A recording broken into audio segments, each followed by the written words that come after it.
Me and Chewy got all a bit giddy on Friday afternoon. Got a whole bunch of messages from people through Twitter Army, the platform formerly known as Twitter, about a name check from Karen. How exciting! Nice. How exciting that we got a name check from Karen. I think the truth is, someone's been living in his head rent free for quite a long time. I have been informed, and I do know how much he hates the name Karen, hates it. But he was talking on Friday about a protest against Israel done by a young man who has a halal meat app telling Muslims where to get halal meat from. And, you know, it was a boycott thing, and he didn't do a particularly good job. He named Vogels as someone to boycott, and it was proven, it's been said that the person he named didn't have Israeli ties, yada, yada, yada. But then, of course, what Karen's done is Karen has turned, as we've always said, criticism of Israel to criticism of the Jewish faith. And then, of course, has shown his whole ass by trying to squash this man's free speech. Because remember, in Karen's world, it's free speech as long as I agree with it. It's what woke means is anything I disagree with. So speaking of authoritarians, that was old Karen. So we'll play a bit of this. And, you know, I think we're going to have to turn this into a drop at some stage, Chewy. But this is the start of the conversation when he was talking about the massive problem that there is with this young man and his app.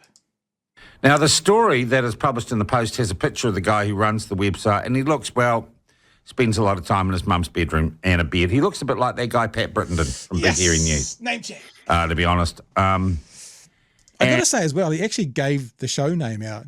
Didn't do it, just like a name check. It was perfect. Thanks, Karen. And it quotes our good friend and regular on the platform, Juliet Moses, the spokeswoman for the New Zealand Jewish Council.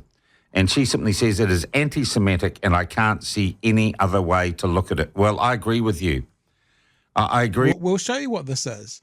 Whether you agree or disagree, right or wrong, there was a person supporting Palestine and Gaza by wanting to boycott Israeli products. And to say it's anti-Semitic, quote, and I can't see it any other way, speaks volumes as to potentially the messages that are needing to be put out on this platform. To say, like, if you don't want the Israeli soccer team to win, then you're anti-Semitic. If you don't want the Israeli business to win, then you're anti-Semitic. If you think people should stop using this, yeah. So we'll play a bit more of this and we'll get to it. I'm going to show you some of the stuff that he's badgering on about as well. I agree with you, Julia. And as much as this website, Halal Kiwi, has absolutely no reach, the guy who's a computer programmer, his only advertiser is himself. It's a moment, and it's a bit pathetic. It's a bit rabbit hole radio-ish, really. But I think the trend that it might suggest is really concerning. What trend is that, Karen? And gosh, this probably goes against my basic philosophy. I think this is a point where regulation and authorities do need to step in and say, no, you cannot do this. We cannot live in a country where you suggest boycotting or damaging people commercially because of their faith. We should be living in a country where the state can step in and stop protest. Now, don't get it twisted. Don't get it twisted. Not against the Jewish faith, against Israeli product and business. Now, to be honest, I'm not even interested in having a debate or a conversation around, is the boycott a good idea? What I want to do is show you Karen showing his whole ass. And I'm sorry about the visual imagery that might have come with that for a split second. But he wants the state to regulate speech of someone protesting what Israel is doing in Gaza. That's what he just said, Joey. Also, he wants to mess with the free market. Like, if people don't want to buy a product because of where it's from, well, apparently you can't know where it's from. You can't make your decisions based on that. Oliver. I'll call him by his name. Oliver. Ollie. Little Ollie can't Ollie. hold a coherent position to save his life.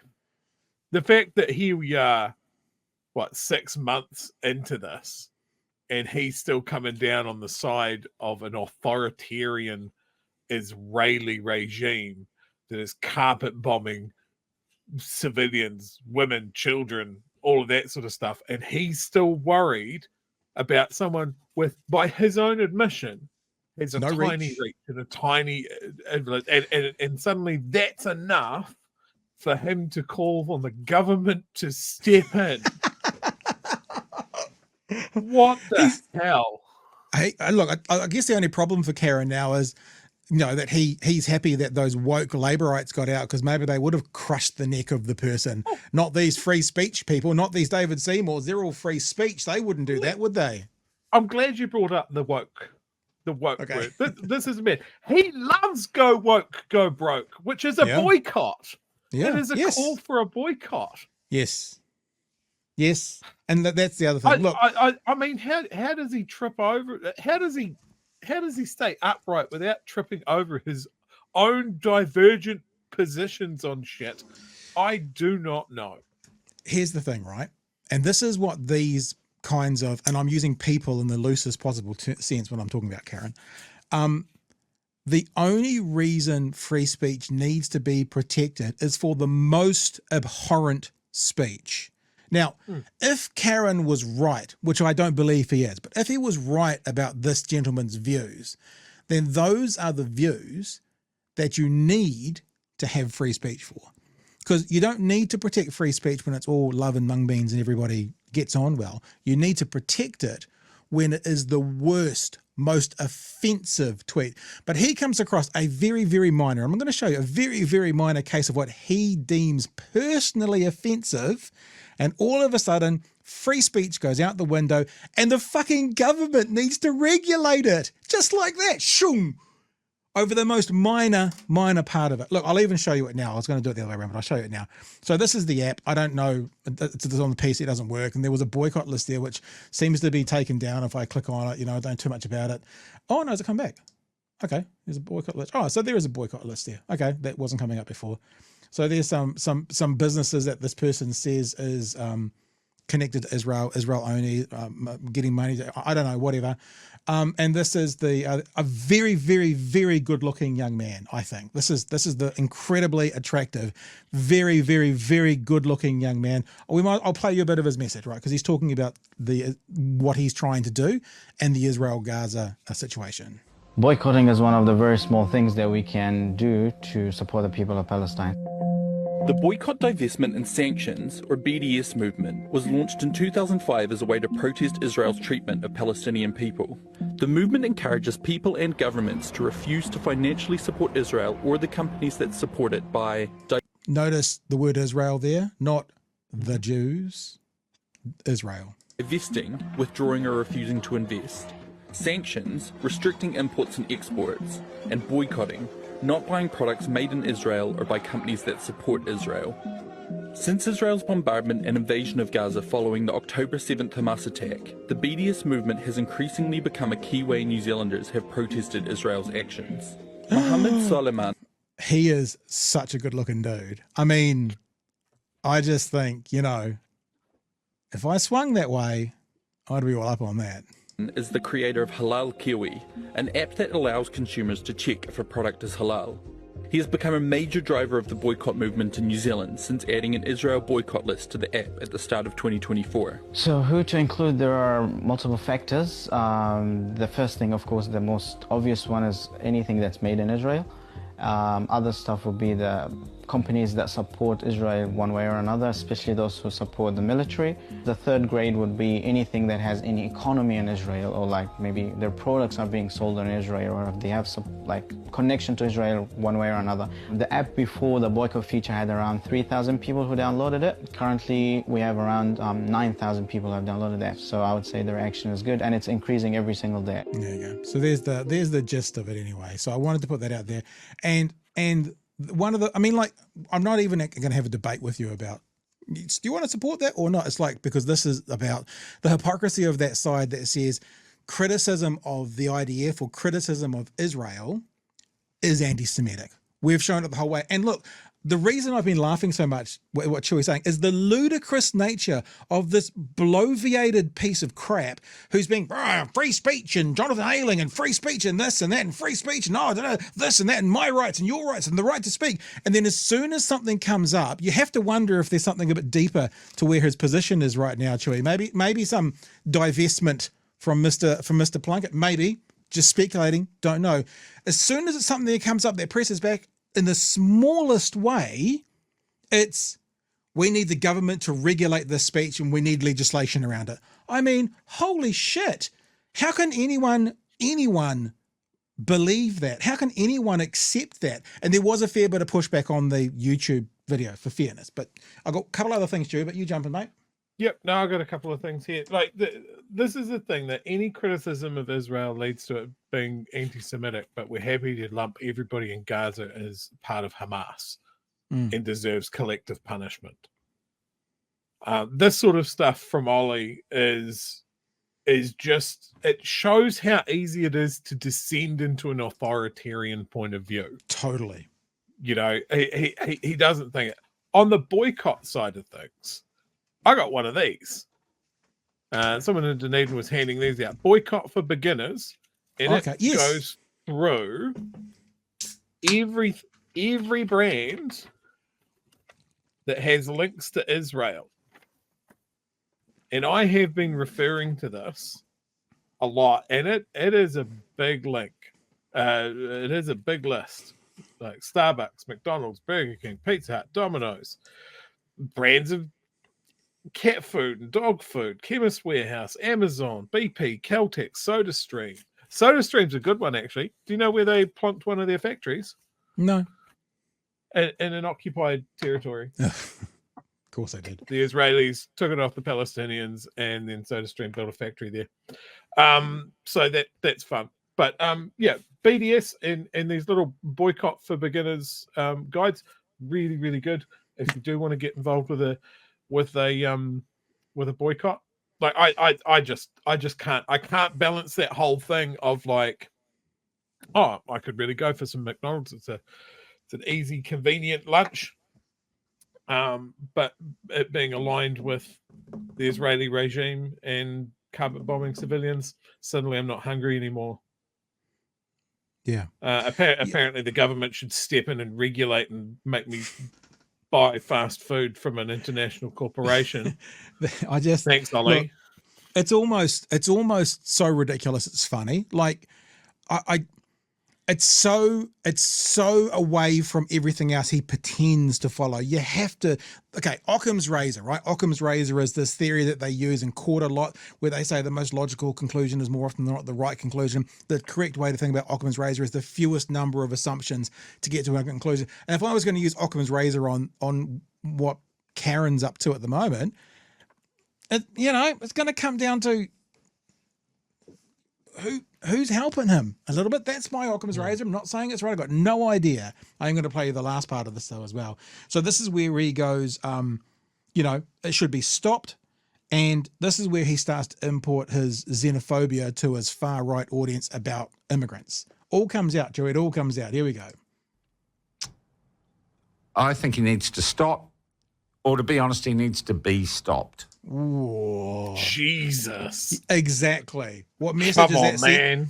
So remember, we've said this lots before about Fox News. When a disturbed person or an unbalanced person hears that message, what can come from that? Not suggesting it's going to, not making it, but what can come from it? He needs to stop or be stopped. I think he needs to stop, or to be honest, he needs to be stopped. Because it is anti-Semitic, it is hateful, and it should not be permitted in New Zealand or anywhere else. And I really should not be permitted. Protest, wow. Basically telling people vote with your dollar. He's basically taking a capitalistic approach to protest. Vote with your dollar, people, is what he's saying. According to Karen, should not be allowed in New Zealand. Authoritarian? Free speech? What the fuck? Really worry, and I've talked about this week earlier, I really worry we're going to import a lot of stupidity and racism and hate from overseas. You look at what is happening in those universities in the United States. You mean like all the prayer meetings and stuff that university lecturers are protecting their kids from, and they're getting attacked from supportive of Israel. Those things, all those incidents like that, you know. And it is absolute madness. It is hatred and madness, and we got to stop it. So I say to Halal Kiwi, grow a brain, and perhaps develop a heart and empathy. And stop being hateful, anti-Semitic, Nazi in this. And did you get that last bit? We've got to play that, because remember, this is also the group that says, how dare you call us Nazis? Don't go bandying those kinds of words around. In the space of one conversation, again, it flips to the opposite. Nazi in this country. And I'm not saying this because you're a Muslim or anything else. I'm saying this because your actions and your behaviours are not the New Zealand way. So there you go. There's a bunch of dog whistles there. Not the New Zealand way, importing things from overseas. These are all, and I know you guys are smart enough to get it, but when you pass this on to your racist Uncle Bob so he can get it, these are all dog whistles to the far right who want white supremacy and who don't want immigration. And it's actually a really scary little snippet out of his show. It's actually quite scary, because what he said in there is this person shouldn't be able to protest. It's anti-Semitic. It should be regulated. Get the government involved. It should be stopped, or someone should stop it. It shouldn't be allowed in New Zealand, and we don't want to see this kind of stuff being immigrated here from other countries. It's quite shocking. It's quite shocking. Ollie's got such a strong grasp of history.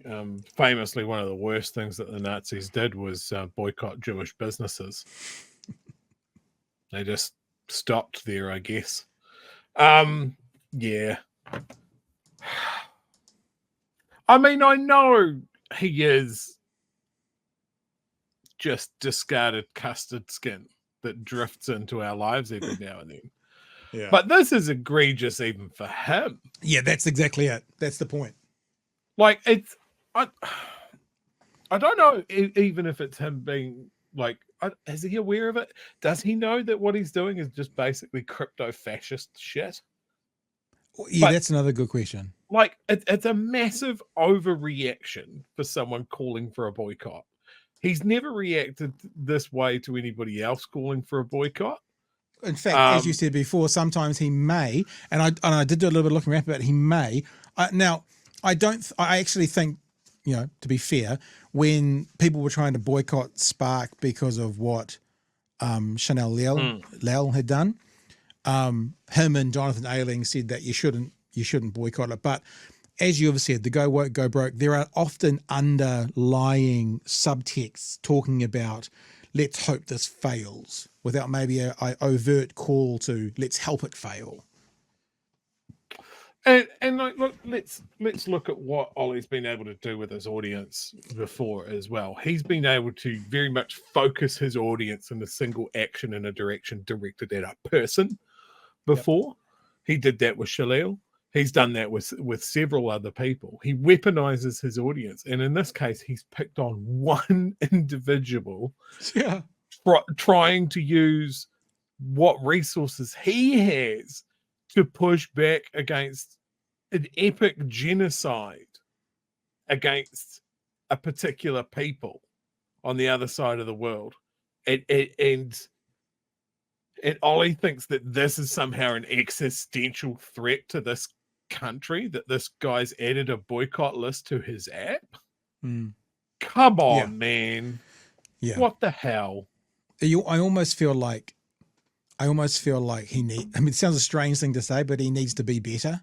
Like he either needs to be better as a human being or he needs to be better as a broadcaster and not be so obvious in his hypocrisy. Like if you want to play the game, be smarter, but actually just be better as a human being. I want to say one other thing as well. Here's an example of some of the messages that were in the posts that were underneath the video we just watched. Here's one that I've taken out, not necessarily of context. It's not necessarily representative, but these are the kinds of people who Ollie used to attract.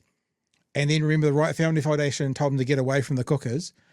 And now we started heading back towards them because, you know, got to get that green. Says this. This is a comment. I'm not putting it up because I don't want to show you the person's name, but it says this. I get a lot of flack for suggesting this, but a theory states that Christchurch attack was a deep state setup. So when mass migration from a certain part of the world starts, people don't question it and will push back on any other citizens expressing concern over it. There you go. Welcome to the the platform's audience in part. So, yeah, some of the country's most unhinged people, and we still have legitimate politicians deciding that they want to talk to that audience. Yeah, that they'll go on his show. Yep. Just I like it. Well, why would you? Why would you stoop to going on that man's show? Wow. Just to underline a couple of things before we go on. Yeah. I'm sure everyone here is going to agree and realize that there is nuance and shades of grey in the world.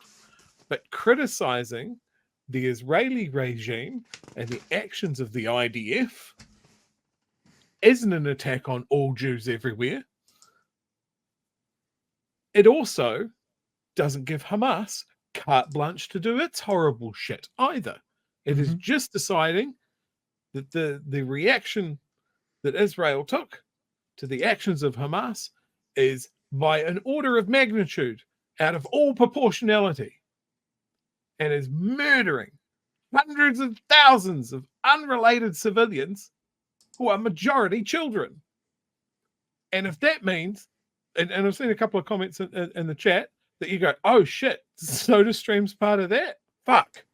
Well, then you can go to a New Zealand company called O Bubbles and get their canisters instead of SodaStream. Oliver hates that you've got an option, by the way. And if the Bluebird thing rocks your world, well, I've got good news for you. You can go and buy some of New Zealand's best chips. Look for the Heartland ones. They're made in Timaru, and they are the best chips I have ever had. They are the bee's knees. When I used to eat chips. But yes, as part of the free market, it's good to have choices. And sometimes you can choose things that aren't part of a genocidal regime.